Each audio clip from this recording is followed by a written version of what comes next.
ನಮ್ ಕೋಟ್ ಹಾಕಿದಂಗೆ, ಅದು ಕೋಟ್ ಹಾಕಿದ್ರೆ ಸಂಪಂಗಣ್ಣವ್ರು ಕೋಟ್ ಹಾಕಿದಂಗೆ, ಅದು ಕೋಟ್ ಹಾಕಿದ್ರೆ ಬಿಜೆಪಿ ಕೋಟ್ ಹಾಕಿದಂಗೆ. ಅದಕ್ಕೋಸ್ಕರ ನೀವೆಲ್ಲ ಮನೆಯಲ್ಲಿ ಹೋಗಿ ಈ ಪಾಂಪ್ಲೆಟ್ ಗಳನ್ನ ಕೊಡೋದ್ರ ಮುಖಾಂತರ ಒಂದ್ಸಲಿ MP ಎಲೆಕ್ಷನ್ ಅಲ್ಲಿ ನನಗೆ ಎಲ್ಲ ಬಂದು ಹೂಗುರ್ತಿಗೆ ಓಟ್ ಹಾಕ್ಬಿಟ್ರು. ಈ ಸಲ ಹೋಗಿ ಹೂ ಹುಡ್ಕಕ್ ಹೋಗ್ಬೇಡ್ರಿ ದಯವಿಟ್ಟು. ಯಾಕಂದ್ರೆ ಈ 3 ಕಾನ್ಸ್ಟಿಟ್ಯೂನ್ಸಿಯಲ್ಲಿ ಮಂಡ್ಯ, ಹಾಸನ ಮತ್ತೆ ಕೋಲಾರಲ್ಲಿ ತೆನೆ ಹೊತ್ತ ರೈತ ಮಹಿಳೆ ಇರ್ತಾರೆ. ಇನ್ನು ಮಿಕ್ಕಿದ 25 ಕಾನ್ಸ್ಟಿಟ್ಯೂನ್ಸಿಗಳಲ್ಲಿ ಭೂಮಿ ಇರ್ತೈತೆ. ಇಲ್ಲಿ ತೆನೆ ಹೊತ್ತ ರೈತ ಮಹಿಳೆಗೆ ನೀವು ಓಟ್ ಹಾಕ್ಬೇಕು. ಇವತ್ತು ಮಹಿಳೆಯರ ರಕ್ಷಣೆ ಇಲ್ಲ, ಯುವಕರ ರಕ್ಷಣೆ ಇಲ್ಲ, ರೈತರ ರಕ್ಷಣೆ ಇಲ್ಲ. ಇವತ್ತು ಸ್ಟಾಂಪ್ ಡ್ಯೂಟಿ ಜಾಸ್ತಿ ಆಗಿದೆ. ಸಬ್ ರಿಜಿಸ್ಟರ್ ಆಫೀಸ್ಗೆ ಹೋದ್ರೆ ಒಂದು RTC ತಗೊಂಡೋಗ್ಬೇಕು 15 ರೂಪಾಯಿ ಕೊಡ್ತಾ ಇದ್ದಿದ್ದು, ಇವತ್ತು 100 ರೂಪಾಯಿ ಮಾಡಿದ್ದಾರೆ. ಇವತ್ತು ಒಂದು ರಿಜಿಸ್ಟ್ರೇಷನ್ ಹೋಗ್ಬೇಕಾದ್ರೆ ಅಲ್ಲಿ ಕಾಸು ಕೊಡ್ಬೇಕು. ಅದೆಲ್ಲ ಮಂತ್ರಿಗಳು ಈ ಕಾಂಗ್ರೆಸ್ MLA ಗಳು ಗೊತ್ತೈತೆ. ಅರ್ಥ ಆಯ್ತಾ? ಇವತ್ತು ವಾಟರ್ ಬಾಟ್ಲು ಹನ್ನೆರಡು ಕೊಡ್ತಾರೆ. ಕ್ವಾರ್ಟರ್ ಬಾಟ್ಲು 50 ರೂಪಾಯಿ ಇದ್ದಿದ್ದು ಇವತ್ತು 150 ರೂಪಾಯಿ ಆಗೈತೆ. ಇದೆಲ್ಲ ಕಾಸು ಹೆಂಗೆ ಅಂದ್ರೆ ಕಣ್ಣ ಹಾಕಿರೋದು, ಬಿಟ್ ಪ್ಯಾಕೆಟ್ ಮಾಡ್ತಾ ಇರೋದು. 200 ರೂಪಾಯಿ 2000 ರೂಪಾಯಿ ಮನೆಯಲ್ಲಿ ಒಂದು ಹೆಣ್ಮಗಳು ಕೊಟ್ಟು ಒಂದು ಊರಿಗೆಲ್ಲ 25 ಜನ ಕೊಟ್ಟಿರೋದು. ಇನ್ನ 100 ಜನ ಊರಲ್ಲಿ ಇದ್ರೆ 100 ಜನಕ್ಕೂ ಕತ್ತರಿ ಹಾಕ್ಬಿಟ್ಟಿರೋದು. ಅದಕ್ಕೋಸ್ಕರ ಈ ಕಳ್ಳರ ಸಂತೆ ಆಗಿರ್ತಕ್ಕಂಥ ಈ ಕಾಂಗ್ರೆಸ್, ಪಾಕಿಸ್ತಾನದ ಏಜೆಂಟ್ ಆಗಿರ್ತಕ್ಕಂಥ ಈ ಕಾಂಗ್ರೆಸ್ ಈ ದೇಶನ ಒಡೆಯಂತ ಕೆಲಸ ಮಾಡ್ತಾ ಇದೆ. ಒಂದೇ ಒಂದು ಕಮ್ಯುನಿಟಿನ ಓಲೈಸೋದಕ್ಕೋಸ್ಕರ ನಮ್ಮನ್ನೆಲ್ಲ ಬಹುಸಂಖ್ಯಾತರನ್ನ ನಮ್ಮನ್ನ ಇವತ್ತು ಯಾವ ರೀತಿ ಯಾಮಾರ್ತಾ ಇದ್ದಿದ್ದನ್ನೆಲ್ಲ ನೀವು ನೋಡಿದ್ರಿ. ನಿಮ್ಗೆಲ್ಲ ಭಗವಂತ ಒಳ್ಳೇದು ಮಾಡಲಿ. ಇಲ್ಲಿ ಬಂದಂತ ಸಂದರ್ಭದಲ್ಲಿ ನಮ್ಗೆ ಅಶೋಕ್ ಅಣ್ಣರು, ಜಯಸಿಂಹಣ್ಣರು, MB ಕೃಷ್ಣಪ್ಪ ಅವ್ರವರು ಇವರೆಲ್ಲ ಜ್ಞಾಪಕ ಬರ್ತಾರೆ.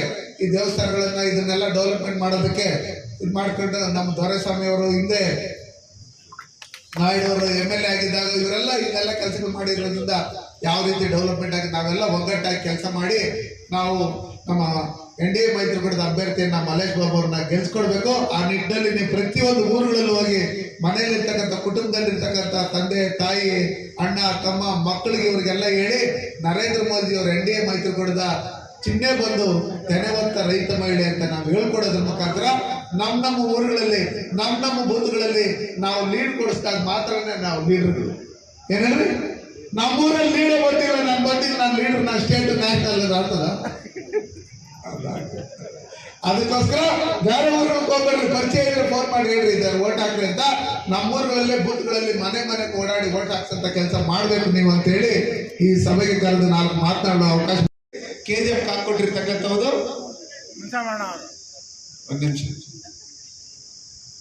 ಆಕ್ಸಿಜನ್ ಘಟಕ ಕೊಟ್ಟಿರ್ತಕ್ಕಂಥದ್ದು ಸನ್ಮಾನ್ಯ ನರೇಂದ್ರ ಮೋದಿ ಅವರು. ನಮ್ಗೆಲ್ಲರೂ ಕರೋನಾ ಇಂಜೆಕ್ಷನ್ ಫ್ರೀ ಆಗಿ 2 ಕೊಟ್ಟು ನಮ್ಮ ತಾತನ ಅಜ್ಜಿಗೆ ಅವ್ರಿಗೆಲ್ಲ ಬೂಸ್ಟರ್ ಇಂಜೆಕ್ಷನ್ ಕೊಟ್ಟಿರ್ತಕ್ಕಂಥದ್ದು ಸನ್ಮಾನ್ಯ ನರೇಂದ್ರ ಮೋದಿ ಅವರು. ನಮ್ಮ ಮಕ್ಕಳು SLC PUC ಓದ್ತಾ ಇರ್ತಕ್ಕಂಥ ಮಕ್ಕಳಿಗೂ ಕೊಟ್ಟಿರ್ತಕ್ಕಂಥದ್ದು ಸನ್ಮಾನ್ಯ ನರೇಂದ್ರ ಮೋದಿ ಅವರು. ಕರೋನಾ ಇಂಜೆಕ್ಷನ್ ರೂಪಮ್ಮನಿಗೂ ಕೊಟ್ಟಿರೋದು ಫ್ರೀ ಆಗಿ ನರೇಂದ್ರ ಮೋದಿ ಅವರು. ಸಿದ್ದರಾಮಯ್ಯನಿಗೂ ಫ್ರೀ ಆಗಿ ಕೊಟ್ಟಿರ್ತಕ್ಕಂಥವ್ರು ನರೇಂದ್ರ ಮೋದಿ ಅವರು. ಇಲ್ಲಿ ರಮೇಶ್ ಕುಮಾರ್ಗೂ ಫ್ರೀ ಆಗಿ ಕೊಟ್ಟಿರ್ತಕ್ಕಂಥದ್ದು ನರೇಂದ್ರ ಮೋದಿ. ರಾಹುಲ್ ಗಾಂಧಿಗೂ ಫ್ರೀ ಆಗಿ ಕೊಟ್ಟಿರೋದು ನರೇಂದ್ರ ಮೋದಿಜಿಯವರು. ನಾವು ಚೆಕ್ ಡ್ಯಾಮ್ಗಳನ್ನ ಮಾಡಿದಿರಿ, ಕೃಷಿ ಹೊಂಡಗಳನ್ನ ಮಾಡಿದಿರಿ, ಮಶಾಣಗಳನ್ನ ಡೆವಲಪ್ಮೆಂಟ್ ಮಾಡೋದಕ್ಕೆ ನಮ್ಮ ಸರ್ಕಾರ ಇದ್ದಾಗ ಸಮಾಜ ಕಲ್ಯಾಣ ಇಲಾಖೆಯಿಂದ ಬೇಕಾದಷ್ಟು ಹಣ ತಗೊಂಡ್ಬಂದು ಡೆವಲಪ್ಮೆಂಟ್ ಮಾಡಿದ್ದಾರೆ. ಜಿಲ್ಲಾ ಪಂಚಾಯತಿ, ತಾಲೂಕ್ ಪಂಚಾಯತಿ ಮೆಂಬರ್ಗಳಾಗಿದ್ದಾಗ ನೀವೇನ್ ಮಾಡಿದಿರಿ ಅಂತ ಹೇಳ್ಬೇಕು. ಕಾಂಗ್ರೆಸ್ ಜಾತಿಗಳ ಮಧ್ಯೆ ವಿಷ ಬೀಜ ಬಿತ್ತಿದಿರಿ. ಸರ್ಕಾರ 11 ತಿಂಗಳಾಗಿದೆ ಬಂದು ನಿಮ್ಗೆ. ಬೆಂಗಳೂರಲ್ಲಿರೋ ಜನಕ್ಕೆ ಕುಡಿಯಾಕಲ್ಲ, ತೊಳ್ಕೊಳ್ಳಕ್ಕೂ ನೀರು ಕೊಟ್ಟಿಲ್ಲ ನೀವು. ತಮಿಳುನಾಡು ಮಾತ್ರ ನೀರು ದಿನ ಬಿಡ್ತಾ ಇದ್ದೀರಿ. ಮೇಕೆದಾಟು ಕಟ್ಕೊಡ್ತೀರಿ, ಅದರಿಂದ ನಾವು ಇದ್ ಕಡೆ ಮಾನೂರ್ ಕಡೆ ಹಿಂಗ್ ಬಂದ್ಬಿಟ್ಟು ಇದ್ ಕಡೆ ನೀರು ಕೊಡ್ತೀರಿ ಅಂತ ಹೇಳಿದ್ರೆ ಹತ್ರ ಸುಮಾರು 100 ಕಿಲೋಮೀಟರ್ ಅಂತ ಇದೆ ಅಷ್ಟೇ ಪೈಪ್ ಲೈನ್ ಮಾಡ್ಕೊಂಡ್ ಬಂದ್ರೆ ನಾವು ಅದನ್ನು ಕೊಟ್ಟಿಲ್ಲ. ಅಲ್ಲಿರ್ತಕ್ಕಂಥವ್ರು ಈ ಕಳ್ಳರ ಟೀಮ್ ಅದು ಕಾಂಗ್ರೆಸ್ ಅವ್ರದ್ದು ಮಿತ್ರಕೂಟ ಅವ್ರದ್ದು ಏನು ಕರುಣಾನಿಧಿ ಮಗನ ಅವರೆಲ್ಲ ಇರುತ್ತೆ. ಅವ್ರ ಹತ್ರ ಮಾತಾಡ್ಕೊಂಬಂದಾಗಿತ್ತಲ್ಲ. ದಿನಾ ನೀರು ಓದ್ತಾನೆ ಇರ್ತೈತೆ ಕಾಲದಲ್ಲಿ ಕಾವೇರಿ ನೀರು. ನಮಗ್ ಮಾತ್ರ ಬೆಂಗಳೂರಿಲ್ಲ. ನಮ್ಮ ಕರ್ನಾಟಕದಲ್ಲಿ ಕಾಂಗ್ರೆಸ್ ಸರ್ಕಾರ ಬಂದಿದ್ದಾದ್ಮೇಲೆ ನಾವೇನ್ BJP ಸರ್ಕಾರ ಇದ್ದಾಗ ಎಲ್ಲಾ ಕೆರೆಗಳು ತುಂಬಿತ್ತು, ನೀವು ನೋಡಿದ್ದೀರಿ. ಇವತ್ತು ಒಂದೇ ಒಂದು ಕೆರೆಯಲ್ಲಿ ಕುಡಿಯಕ್ಕಾಗ್ಲಿ, ಕುರಿಗಳಿಗಾಗ್ಲಿ, ದನಕರುಗಳಿಗಾಗ್ಲಿ ನಾವೇನು ಹೋದ್ರೆ ಅದಕ್ಕೂ ನೀರಿಲ್ಲ ಇವತ್ತು. ಆ ತರ ಬರಗಾಲ ಬಂದಿರ್ತಕ್ಕಂಥದ್ದು ಈ ಕಾಂಗ್ರೆಸ್ ಸರ್ಕಾರದಲ್ಲಿ. ಅದಕ್ಕೋಸ್ಕರ ಮೊನ್ನೆ ಯಾವ್ದೋ ಪೇಪರ್ ಅಲ್ಲಿ ಹಾಕಿದ್ರು ಚೆಂಬು ಅಂತ. ನೀವು ಕರ್ನಾಟಕ ಜನಕ್ಕೆ ಕೊಟ್ಟಿರ್ತಕ್ಕಂಥದ್ದು 11 ತಿಂಗಳಿಂದ ದೊಡ್ಡ ಚೆಂಬೆ ನೀವು ಕೊಟ್ಟಿರ್ತಕ್ಕಂಥದ್ದು, ತೆಂಗಿನ ಚೆಂಬೆ ನೀವು ಕೊಟ್ಟಿರ್ತಕ್ಕಂಥದ್ದು.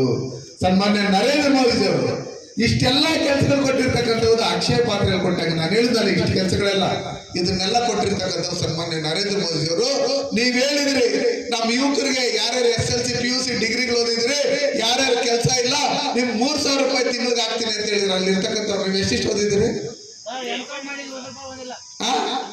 M.Com ಮಾಡಿದ್ದಾರೆ, ಒಂದೇ ₹1 ದುಡ್ಡು ಕೊಟ್ಟಿಲ್ಲ.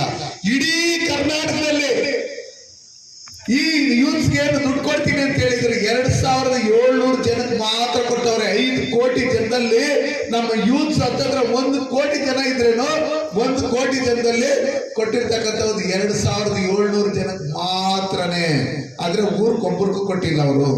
ಒಟ್ಟಿಗೆ ಅಲ್ಲ ಪ್ರವೀಣ್ ಶಿವರಾಮ್ ಎಲ್ಲಾರು ಕಾಂಗ್ರೆಸ್ ಅವರೆಲ್ಲ ನಾವು ಗ್ಯಾರಂಟಿ ಹೇಳ್ಬಿಟ್ಟಿದ್ದೀರಿ, ನಾವು ಅದೇ ಹೇಳ್ಬಿಟ್ಟಿದ್ರಿ ಇದು ಹೇಳ್ಬಿಟ್ಟಿದ್ರಿ, ನಾವೇ ಗೆದ್ಬಿಡ್ತೀರಿ ಅನ್ನೋ ಲೆಕ್ಕಾಚಾರದಲ್ಲಿ ಅವರೇ ಇದ್ದಾರೆ. ಕರೆಂಟ್ ಕೊಡ್ತೀನಿ ಅಂತ ಹೇಳಿದ್ರು, ಒಂದಿನಕ್ಕೆ 20 ಸಲ ಓದ್ತಿದೆ. ತೋಟದಲ್ಲಿ ಇರ್ತಕ್ಕಂಥ ಬೆಳೆಗಳೆಲ್ಲ ಒಣಗ್ತಾ ಇದ್ದಾವೆ. ಸನ್ಮಾನ್ಯ ನರೇಂದ್ರ ಮೋದಿ ರೈತರಿಗೆ ಒಳ್ಳೇದಾಗ್ಬೇಕಂತ ಹೇಳಿ 1 ಮೂಟೆ ಯೂರಿಯಾ DAP ಅದೆಲ್ಲ 2,500 3,000 ಇದ್ರೆ ಅದನ್ನ 70% 80% ಸಬ್ಸಿಡಿ ಕೊಟ್ಟು ₹300 ₹400 ಕೊಟ್ಟಿದ್ದಾರೆ. ರೈತರು ಚೆನ್ನಾಗಿರ್ಬೇಕು ಅಂತ ಹೇಳಿ ಕಿಸಾನ್ ಸನ್ಮಾನ್ ಯೋಜನೆಯಲ್ಲಿ ವರ್ಷಕ್ಕೆ ₹6,000. ಸನ್ಮಾನ್ಯ ನರೇಂದ್ರ ಮೋದಿ ಅವರು ಯಾವ ಪಾರ್ಟಿ ಏನು ಯಾವ ಜಾತಿ ಅಂತ ಏನು ಕೇಳಿದ್ದಾರೆ, ದೇಶದಲ್ಲಿರ್ತಕ್ಕಂಥ ಎಲ್ಲ ರೈತರಿಗೂ ₹6,000 ನೇರವಾಗಿ ನಿಮ್ಮ ಅಕೌಂಟ್ಗೆ ಬರ್ತಾ ಇದೆ. ನಮ್ಮ ರಾಜ್ಯ ಸರ್ಕಾರದಲ್ಲೂ ಭಾರತೀಯ ಜನತಾ ಪಾರ್ಟಿ ಸರ್ಕಾರ ಇದ್ದಾಗ ನಮ್ಮ ಮಾಲವ್ ಚಂದ್ರ ಅವರು ಹೇಳ್ತಾ ಇದ್ರು ಅವಾಗಲೇ, ನಾವೀಗ ಅದು ಮಾಡ್ಬೇಕು ಇದು ಮಾಡ್ಬೇಕು ಅಂತ ಹೇಳ್ಬಿಟ್ಟು ನಮ್ಮಲ್ಲಿ ರೈತರಿಗೆ ಅನುಕೂಲ ಆಗ್ಬೇಕು ಅಂತ ಹೇಳ್ಬಿಟ್ಟು ಅನೇಕ ಯೋಜನೆಗಳನ್ನ ತಂದು ₹4,000 ನಮ್ಮ ರಾಜ್ಯ ಸರ್ಕಾರದಲ್ಲಿ BJP ಸರ್ಕಾರ ಇದ್ದಾಗ ಕೊಡ್ತಾ ಇದ್ರು. ಅದನ್ನು ವಾಪಸ್ ತಗೊಂಡಿದ್ದಾರೆ. ಯಾರ್ಯಾರು ಹಾಳಾಗ್ತಾ ಇದ್ರು ಅವ್ರಿಗೆ ₹2 ಸಹಾಯಧನ ಕೊಡ್ತಾ ಇದ್ರು. ಅದನ್ನು ಇವರು ₹5 ಅದನ್ನು ವಾಪಸ್ ತಗೊಂಡಿದ್ದಾರೆ. ಇವತ್ತು ಇವರು ನಾವು ರೈತರ ಪರವಾಗಿ ಏನೋ ಮಾಡಿದಿರಿ ಅನ್ನೋ ಲೆಕ್ಕಾಚಾರದಲ್ಲಿ ಮನೆಯಾಗ ಒಂದು ಊರಲ್ಲಿ ಕಂಟ್ರಾಕ್ಟ್ ಸಮೀನ್ ನಾಮ ದೊಡ್ಡದಾಗಿ ಇಟ್ಬಿಟ್ಟು ಆ ಊರಲ್ಲಿ 20 ಜನಕ್ಕೆ ಗೃಹಲಕ್ಷ್ಮಿನ ಆ ಹೆಣ್ಮಕ್ಳಿಗೆ ₹2,000 ಏನ್ ಶಕ್ತಿ ಅದು ₹2,000 ಕೊಟ್ಬಿಟ್ಟು ಅವ್ರ ಯಜಮಾನ್ರು ಮಕ್ಕಳು ಅವ್ರು ಇವರೆಲ್ಲ ಸಾಯಂಕಾಲದ ಏನಾದ್ರು ಸುಸ್ತಾಗೈತೆ ಅಂತ ಹೋದ್ರೆ ಅಲ್ಲಿ ₹100 ಜಾಸ್ತಿ ಮಾಡ್ಬಿಟ್ಟು ₹3,000 ಬಡ್ಡಿ ಸಮೇತ ಜೋಬ್ ಕತ್ತರಿ ಹಾಕಿದ್ದಾರೆ. ಅದಾದ್ಮೇಲೆ ನೀವು ನೋಡಿದಿರಿ, ಟ್ರೈನ್ ಬಿಡ್ತೀನಿ ಅಂತ ಹೇಳಿದ್ರು, ರೈಲ್ ಬಿಡ್ತೀನಿ ಅಂತ ಹೇಳಿದ್ರು, ಬಸ್ ಬಿಡ್ತೀನಿ ಅಂತ ಹೇಳಿದ್ರು. ಆ ಟ್ರೈನ್ಗಳು ರೈಲುಗಳು ಅದೆಲ್ಲ ಡೆವಲಪ್ಮೆಂಟ್ ಕೆಲಸಗಳನ್ನ ಸಂಪಂಗಿಯವರು ನಾವೆಲ್ಲ ಮಾತಾಡ್ಕೊಂಡು ಇವತ್ತೇನು KGF ನಗರದಲ್ಲಿ ಮಾರಿಕುಪ್ಪಂ ಹಾಕ್ಬೋದು, ಊರ್ಗಮ್ ಹಾಕ್ಬೋದು, ನಮ್ಮ ಇದಾಗ್ಬೋದು, ಗಣಾತಮ್ ಹಾಕ್ಬೋದು, ಕುಪ್ಪಂ ಟು ಮಾರಿಕುಪ್ಪಂ ಹೊಸ ಟ್ರೈನ್ ಇರ್ಬೋದು, ಹೊಸ ರೈಲ್ವೆ ಮಾರ್ಗ ಮಾಡ್ತಾ ಇದನ್ನೆಲ್ಲ ಡೆವಲಪ್ಮೆಂಟ್ ಮಾಡಿರ್ತಕ್ಕಂಥ ಸನ್ಮಾನ್ಯ ನರೇಂದ್ರ ಮೋದಿ ಅವರ ಸರ್ಕಾರದಲ್ಲಿ ಇವತ್ತು KGF high tech Bangarapete high tech railway station ಮಾಡ್ತಾ ಇರ್ತಕ್ಕಂಥದ್ದು, ಮಾಲೂರು ಹೈಟೆಕ್ ರೈಲ್ವೆ ಸ್ಟೇಷನ್ ಮಾಡ್ತಾ ಇರ್ತಕ್ಕಂಥದ್ದು, ಅಮೃತ್ ಸಿಟಿಯಲ್ಲಿ KGFನ ಡೆವಲಪ್ಮೆಂಟ್ ಮಾಡಿರ್ತಕ್ಕಂಥದ್ದು, ಆ ರಸ್ತೆಗಳು, ಆ ರಾಜಕಾಲುವೆಗಳು, ಆ ಲೈಟ್ಗಳು ಪ್ರತಿಯೊಂದನ್ನು ಡೆವಲಪ್ಮೆಂಟ್ ಮಾಡಿರ್ತಕ್ಕಂಥದ್ದು ಸನ್ಮಾನ್ಯ ನರೇಂದ್ರ ಮೋದಿ ಅವರು. ತಾಲೂಕು ಆಫೀಸ್ ಕಟ್ಟಿರ್ತಕ್ಕಂಥದ್ದು ಭಾರತೀಯ ಜನತಾ ಪಾರ್ಟಿ ಸರ್ಕಾರದಲ್ಲಿ. ಇವತ್ತು ಹಾಸ್ಪಿಟಲ್ ಬಿಲ್ಡಿಂಗ್ ಕಟ್ಟಿರ್ತಕ್ಕಂಥದ್ದು ಭಾರತೀಯ ಜನತಾ ಪಾರ್ಟಿ ಸರ್ಕಾರದಲ್ಲಿ. ಆ ಸ್ಟೇಡಿಯಂ ಕಟ್ಟಿರ್ತಕ್ಕಂಥದ್ದು ಓಲ್ಟಾ ಏನು ಕಂಪ್ನಿಯವರು ಇದ್ದಾರೆ ಅವರು CSR ಇದರಲ್ಲಿ ಕಟ್ಕೊಟ್ಟಿರ್ತಕ್ಕಂಥದ್ದು. ನಾವು ಹಳ್ಳಿಗಳಲ್ಲಿ ನಾವು ಬರ್ತೀವಿ, ಇಲ್ಲೆಲ್ಲ ಕಾಂಗ್ರೆಸ್ ಅವ್ರು ಬಂದು ನಾವು ಅದು ಮಾಡಿದಿರಿ ಇದು ಮಾಡಿದಿರಿ ಅಂತ ಹೇಳ್ಬಿಟ್ಟು ಹೇಳ್ತಾರೆ. ನಾನು ನಿಮ್ಗೆ ಹೇಳಕ್ ಇಷ್ಟಪಡ್ತೀನಿ, ಒಂದು ಗ್ರಾಮದಲ್ಲಿ ಸೊಸೈಟಿಯಲ್ಲಿ ಅಕ್ಕಿ ಕೊಡ್ತಾ ಇರ್ತಕ್ಕಂಥವ್ರು ಸನ್ಮಾನ್ಯ ನರೇಂದ್ರ ಮೋದಿ ಅವರು. ಕೋವಿಡ್ ಟೈಮಲ್ಲಿ ಒಬ್ಬೊಬ್ರಿಗೆ 10 kg ಕೊಟ್ರು, 5 ಜನ ಇದ್ರೆ 50 kg ಕೊಟ್ರು, 10 ಜನ ಇದ್ರೆ 100 kg ಕೊಟ್ರು ಕೋವಿಡ್ ಟೈಮಲ್ಲಿ. ಅದಾದ್ಮೇಲೆ ಇವತ್ತು 5 kg ಅಕ್ಕಿ ಕೊಡ್ತಾ ಇರ್ತಕ್ಕಂಥದ್ದು ಸನ್ಮಾನ್ಯ ನರೇಂದ್ರ ಮೋದಿ ಅವರು. ನಾವೆಲ್ಲರಿಗೂ ಮನೆಗಳಿಗೆಲ್ಲ ಟಾಯ್ಲೆಟ್ಗಳನ್ನ ಕೊಡ್ಬೇಕು ಅಂತ ಹೇಳ್ಬಿಟ್ಟು ಹೇಳಿ SCಗಳಿಗೆ 18,000, ಜನರಲ್ಗೆ 15,000 ಅಂತ ಹೇಳ್ಬಿಟ್ಟು ಹೇಳಿ ಫ್ರೀಯಾಗಿ ಪಂಚಾಯತಿಗಳಿಂದ ಸುಮಾರು 25,000 ಟಾಯ್ಲೆಟ್ಗಳನ್ನ ನಮ್ಮ KGF ತಾಲೂಕಲ್ಲಿ ಕೊಟ್ಟಿರ್ತಕ್ಕಂಥದ್ದು ಸ್ವಚ್ಛ ಭಾರತ್ ಮಿಷನ್ ಸನ್ಮಾನ್ಯ ನರೇಂದ್ರ ಮೋದಿ ಅವರು. ಇವತ್ತು CC ರಸ್ತೆ ಇರ್ಬೋದು, CC ಡ್ರೈನೇಜ್ ಇರ್ಬೋದು, ಇದನ್ನ ಕೊಟ್ಟಿರ್ತಕ್ಕಂಥದ್ದು 14ನೇ ಮತ್ತು 15ನೇ ಹಣಕಾಸು ನರೇಗಾ ಮನ್ರೇಗಾ ಇದರಲ್ಲೆಲ್ಲ ಕೊಟ್ಟಿರ್ತಕ್ಕಂಥದ್ದು ಸನ್ಮಾನ್ಯ ನರೇಂದ್ರ ಮೋದಿ ಅವರು. ಇವತ್ತು ಮನೆ ಮನೆಯಲ್ಲಿ ಮುಖಾಂತರ ನೀರು ಕೊಡ್ಬೇಕಂತೇಳಿ ಜಲ್ ಜೀವನ್ ಮಿಷನ್ ಅಲ್ಲಿ ಏನು ಇವತ್ತು ಪಂಚಾಯತಿಗಳಲ್ಲಿ ಕೆಲಸ ನಡೀತಾ ಇದೆ ಗ್ರಾಮಗಳಲ್ಲಿ, ಅದನ್ನ ನಮ್ಮ ಲೋಕಸಭಾ ಕ್ಷೇತ್ರಕ್ಕೆ ನೀವು ಓಟ್ ಆಗಿ ಗೆಲ್ಸಿದಾದ್ಮೇಲೆ ನಾವು ಹೋಗಿ 1,880 ಕೋಟಿ ಹಣ ತಂದು ಇವತ್ತು ಹಳ್ಳಿಗಳಲ್ಲಿ ಮನೆ ಮನೆಗೂ ಶುದ್ಧ ನೀರು ಕೊಡ್ಬೇಕಂತೇಳಿ ಕೆಲಸ ನಡೀತಾ ಇರ್ತಕ್ಕಂಥದ್ದು. ಇವತ್ತು ಕಸ ಎತ್ತಲು ಗಾಡಿ ಕೊಟ್ಟಿರ್ತಕ್ಕಂಥ ಸನ್ಮಾನ್ಯ ನರೇಂದ್ರ ಮೋದಿಜಿಯವರು ಕಸ ವಿಲೇವಾರಿ ಘಟಕಕ್ಕೆ ಜಾಗ ಕೊಟ್ಟು ಇದನ್ನು ಕಟ್ಟಿರ್ತಕ್ಕಂಥ ಸನ್ಮಾನ್ಯ ನರೇಂದ್ರ ಮೋದಿಯವರು ಪಂಚಾಯತಿ ಬಿಲ್ಡಿಂಗ್ ಕಟ್ಕೊಟ್ಟಿರ್ತಕ್ಕಂಥ ಸನ್ಮಾನ್ಯ ನರೇಂದ್ರ ಮೋದಿಯವರು ತಾಲೂಕ್ ಪಂಚಾಯತಿ ಕಟ್ಟಡ ಏನಿದೆ KGF ಅಲ್ಲಿ ಅದನ್ನ ಕಟ್ಕೊಟ್ಟಿರ್ತಕ್ಕಂಥವ್ರು ಸನ್ಮಾನ್ಯ ನರೇಂದ್ರ ಮೋದಿಯವರು KGF ಅಲ್ಲಿ ಆಕ್ಸಿಜನ್ ಘಟಕನ ಕೊಟ್ಟಿರ್ತಕ್ಕಂಥದ್ದು ಏನು ಕರೋನಾ ಟೈಮಲ್ಲಿ ನಮ್ಗೆಲ್ಲರಿಗೂ ಆಕ್ಸಿಜನ್ ಬೆಡ್ ನೀವೆಲ್ಲ ಒಟ್ಟಾಗಿದ್ದಿ ಅವ್ರನ್ನು ನಡೆಸ್ಕೊಂಡು ಹೋಗ್ತಾ ಇದ್ದೆ. ಬರೋ ದಿನಗಳಲ್ಲಿ ಹಂಗೆ ಆಗ್ಬೇಕು. ಬರೋ ದಿನಗಳಲ್ಲಿ ರಿಸಲ್ಟ್ ಚೇಂಜ್ ಮಾಡೋಣ ನಾವೆಲ್ಲ ಸೇರ್ಕೊಂಡು. ಅವರು ಪಾರ್ಟಿ ಬಗ್ಗೆ ಇರೋ ನಿಷ್ಠೆ ಎಂಥ ಕಷ್ಟ ಕಾಲದಲ್ಲೂ ಬಿಜೆಪಿ ಇಲ್ಲಿ ತನಕ ಹಂಗೆ ಬಂದ್ಬಿಟ್ಟಿದ್ದಾರೆ, ಹಂಗೆ ಇರ್ತಾರೆ. ಒಳ್ಳೆ ಕಾಲಗಳು ಮುಂದಿನ ದಿನ ಬರ್ತದೆ. ನೀವೆಲ್ಲ ಜೊತೆಲಿ ಇರ್ತಾರೆ.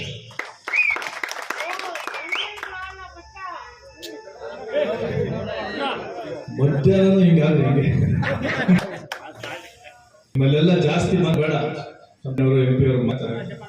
ಈ MP ಎಲೆಕ್ಷನ್ ದೇಶದ ಎಲೆಕ್ಷನ್, ಇದು ಲೋಕಲ್ ಎಲೆಕ್ಷನ್ ಅಲ್ಲ.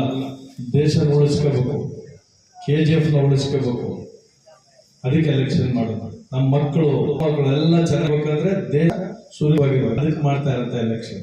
ಇವೆಲ್ಲ ಒಗ್ಗೂಡಿಸಿ MLA ಎಲೆಕ್ಷನ್ ಎಲ್ಲ ಸ್ವಲ್ಪ ಕಾಂಪಿಟೇಷನ್ ಇರ್ತದೆ. ಇಲ್ಲಿ ಇರೋ ಎಲ್ಲರೂ ಮೋದಿ ಅಂತ ಮನೆ ಹೋಗಿದೆ. KGF ಅಲ್ಲೂ ಹಂಗೆ ಇದೆ ಅನ್ಕೊಂಡಿದ್ದೀನಿ ಅಲ್ವಾ? ಪಾರ್ಟಿ ಇಲ್ಲ, ಪಕ್ಷ ಇಲ್ಲ, ಜಾತಿ ಇಲ್ಲ, ಎಲ್ಲರೂ ಸೇರಿ ಪ್ರಧಾನಮಂತ್ರಿಗಳು ಮೋದಿ ಅವ್ರನ್ನ ಹೆಂಗ ಅನ್ಕೊಂಡು ನಮ್ಮ ಮನೇಲಿ ಯಾರೋ ಪ್ರಧಾನಮಂತ್ರಿ ಆಗೋ ತರ ಎಲ್ಲರೂ ಭಾವನೆ ನಿಲ್ಬೇಕು, ಗೆಲ್ಲಿಸ್ಬೇಕು ಅಂತ. ಹೀಗಾಗಿ ಮಲ್ಲೇಶ್ ಬಾಬು ಅವರು ಗೆಲ್ತಾರೆ, 100% ಗೆಲ್ತಾರೆ. KGF ಅಲ್ಲಿ ಲೀಡ್ ಬರಬೇಕು. KGF ಅಲ್ಲಿ ಲೀಡ್ ಬಂದಾಗ ನಿಮಗೆ ಮುಂದಿನ ದಿನದಲ್ಲಿ ಅನುಕೂಲ ಆಗ್ತದೆ. ಅದನ್ನೆಲ್ಲ ಗಮನಿಸ್ಕೊಂಡ್ರೆ ಇದೊಂದು ಒಳ್ಳೆ ವಾತಾವರಣ ಇದೆ. ಅದನ್ನು ಬಳಸ್ಕೊಂಡ್ರೆ ನೆಕ್ಸ್ಟ್ MLA ಎಲೆಕ್ಷನ್ಗೆ ಅನುಕೂಲ ಆಗ್ತದೆ, ZP ಎಲೆಕ್ಷನ್ಗೆ. ಮಲ್ಲೇಶ್ ಬಾಬು ಅವ್ರು 3 ಲಕ್ಷ ಗೆಲ್ತಾರೆ, 2 ಲಕ್ಷ ಗೆಲ್ತಾರೆ, 1 ಲಕ್ಷ ಗೆಲ್ತಾರೆ. KGF ಅಲ್ಲಿ ಲೀಡ್ ಬರಲೇಬೇಕು, ನೀವೆಲ್ಲ ಕೆಲಸ ಮಾಡಲೇಬೇಕು. KGF ಅಲ್ಲಿ ವಾತಾವರಣನೇ ಬೇರೆ ತಾಲೂಕುಗಳಿದ್ದಾಗ ಇಲ್ಲ. ನಾವು KGF ಬರ್ತಾ ಇದ್ದಂಗೆ ಬೇರೆ ಟೌನ್ ಬಂದಂಗೆ ಇರ್ತದೆ. ನಿಮ್ಮ ಹಾವ ಭಾವ ಕಲ್ಚರ್ ಎಲ್ಲ ಒಂಥರ ಅಣ್ತಂಬಂದಿದ್ದಂಗೆ ಇರ್ತೀರಿ. ಎಲೆಕ್ಷನ್ ಅಲ್ಲಿ ಮಾತ್ರ ಈಗ ನಿಂತ್ಕೊಂಡ್ರೆ ಆಮೇಲೆಲ್ಲ ಒಟ್ಟಿಗೆ ಇರ್ತೀರಿ.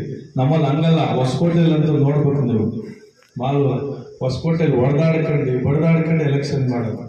KGF ಅಲ್ಲಿ ಆ ಥರ ಆಗಲ್ಲ. ನೀವೆಲ್ಲ ಒಟ್ಟಿಗೆ ಇರ್ರಿ.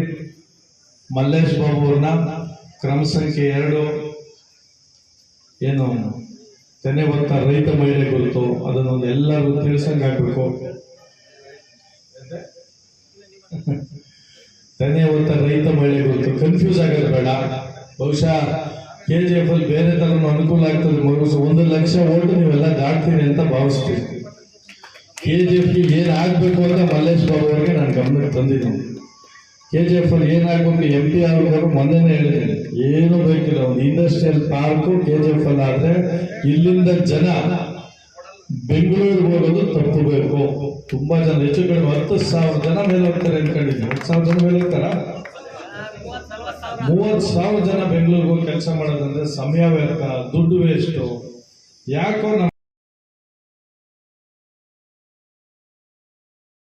ಬರಲೇಬೇಕು ಅಂತ. ಇದು ನನ್ನ ಹಳೆಯ ಕ್ಷೇತ್ರ. ಮೊದಲು ಬೇತ್ಮಂಗಲ ಕ್ಷೇತ್ರದಲ್ಲಿ ಸುಮಾರು 3 ಬಾರಿ ಇಲ್ಲಿ ಗೆದ್ದು 1 ಸಾರಿ ಸೋತಿರ್ತಕ್ಕಂಥ M. ನಾರಾಯಣ ಸ್ವಾಮಿ ಅವರು ನಾನು. ಹಂಗಾಗಿ ಇದು ಹಳೆಯ ಕ್ಷೇತ್ರ. ಇವತ್ತು ನಾನು ಪ್ರಥಮವಾಗಿ ಇಲ್ಲಿ 85ರಲ್ಲಿ ಟಿಕೆಟ್ ಕೇಳಿದೆ, ಸಿಕ್ಕಲಿಲ್ಲ. 89ರಲ್ಲಿ ತಿರುಗಿ ನನಗೆ ಆಗಿನ ಕಾರಮಂಗಲದ ಚಿಕ್ಕಮುನಿಸ್ವಾಮಿಯವರು ಸನ್ಮಾನ್ಯ ದೊರಸಾಮನಾಡಿಯವರ ಆಶೀರ್ವಾದದಿಂದ ನಾನು ಇಲ್ಲಿ MLA ಅಭ್ಯರ್ಥಿಯಾಗಿ ಬರಬೇಕಾಯಿತು. ಆಗಿನ ಸನ್ನಿವೇಶದಲ್ಲಿ ಚಿಕ್ಕಬಳ್ಳಾಪುರ ಮತ್ತೆ ಕೋಲಾರ 2 ಜಿಲ್ಲೆಯ 2 ಒಂದಾಗಿತ್ತು. ಅದ್ರ ಪೈಕಿ ಜನತಾದಳದಿಂದ ಒಬ್ಬ ನಾನು ಗೆದ್ದಿರ್ತಕ್ಕಂಥದ್ದು. ಹಂಗಾಗಿ ಪ್ರಥಮವಾಗಿ ಈ ಕ್ಷೇತ್ರದ ಜನತೆಗೆ, ಸನ್ಮಾನ್ಯ ಕಾರಮಂಗಲದ ಚಿಕ್ಕಮುನಿಸ್ವಾಮಣ್ಣವರಿಗೆ ಮತ್ತೆ ಇನ್ನೊಬ್ಬ ಅತ್ಯಂತ ಧುರೀಣರಾಗಿರ್ತಕ್ಕಂಥ ದೊರಸಾಮನಾಡಿಯವರಿಗೆ ನಾನು ನಮಸ್ಕರಿಸಿ ಈ ಕ್ಷೇತ್ರದ ಜನತೆಗೆ ಪಾದಗಳಿಗೆ ನಾನು ನಮಸ್ಕರಿಸಿ ನಾನು ಎರಡು ಮಾತನಾಡಲಿಕ್ಕೆ ಬಯಸ್ತಾ ಇದ್ದೇನೆ. ಇವತ್ತು ನಾನು ನಿಮ್ಮ ಮುಂದೆ ಬರ್ತಕ್ಕಂಥದ್ದು ಎರಡು ಉದ್ದೇಶಕ್ಕಾಗಿ. ಈ ದೇಶದ ಪರ ಓಟ್ ಹಾಕಬೇಕು, ನರೇಂದ್ರ ಮೋದಿ ಪರ